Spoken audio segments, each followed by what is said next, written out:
On the 8th of September, the man of God, Apostle Sediq Moses, talked about a plane crash. He specifically mentioned that no life will be saved on board, no survivors on board. Let me take you back to 2017. I want you to pray over an aircraft. This is a very big aircraft. Plane, aeroplane, balloon, Airbus. How many names now? Maybe you could talk, say I don't call the name well, so I don't call plenty names. But this is a storm. Storm. The plane did not even last in the storm for like 30 minutes. This is just like 1, 2, 3, 4, 5, 6, 7, 8, 9, 10, 11, 12, 15 minutes.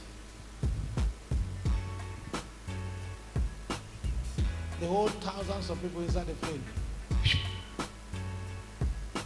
Because the altitude is too high.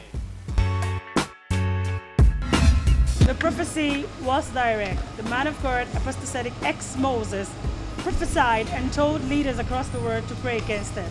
He said it will either happen on the mountain or in an ocean. This one happened on the mountain, and I'm sure leaders didn't pray against it.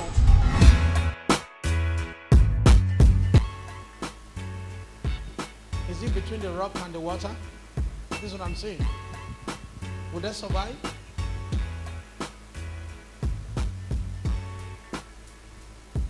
I wish God will help us now that they can quickly detect. Our signal can quickly capture it, but no. The storm is too much, it's heavy. It became bigger for the pilot. It's a strange storm. It's not ordinary. All storms are not storm. There are some you can maneuver them. You begin to look for how to maneuver, but this one, I don't see breeze because it's wide here, wide here, wide here, wide here. And from where you enter from, you cannot just go back.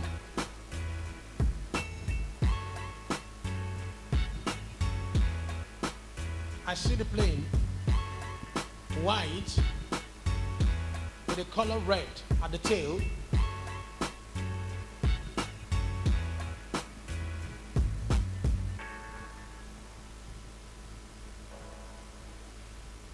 Which country is it coming from?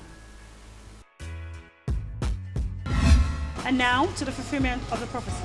The Asiman Airlines flight departed from Mirhabad Airport in Tehran, but disappeared from radar 50 minutes after leaving. The plane was heading towards the city of Yasuj in southwestern Iran. It crashed into Mount Dina near the town of Semirom in the Zagros mountain range. Rescue teams have struggled to reach the crash site due to inclement weather and rugged terrain. Investigators have yet to determine the cause of the crash, but some aviation experts believe heavy fog could have hindered the pilot's navigation. Decades of international sanctions and diplomatic isolation have left Iran's airlines with aging fleets of passenger planes, which they've struggled to maintain and modernize. Distraught family members fill Mirhabad Street in Tehran, where 59 passengers and 6 crew members departed on their fateful flight.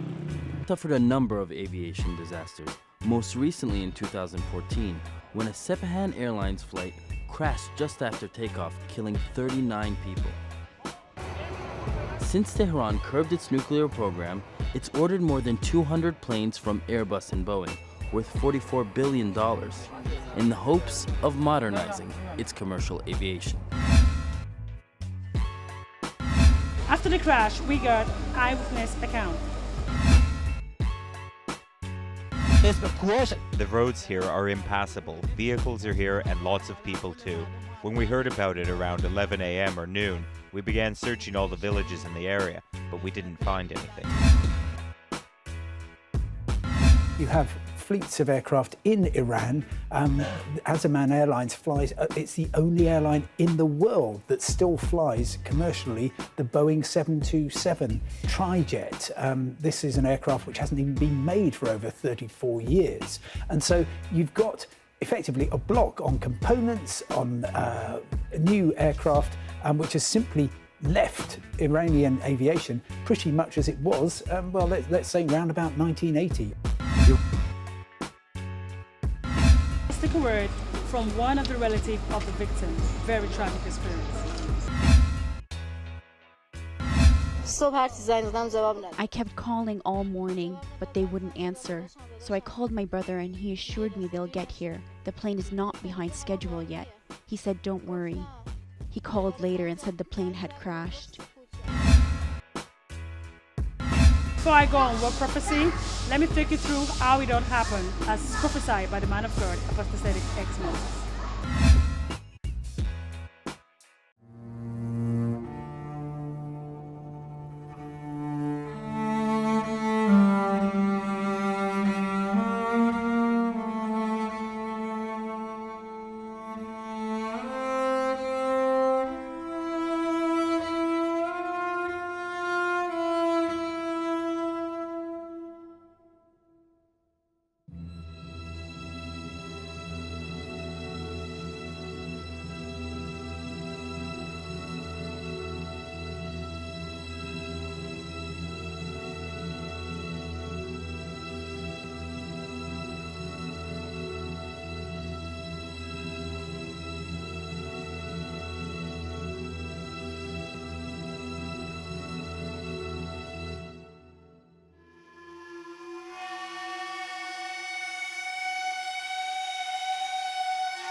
On Word Prophecy, visit our website www.christholymountain.org and our social media platforms.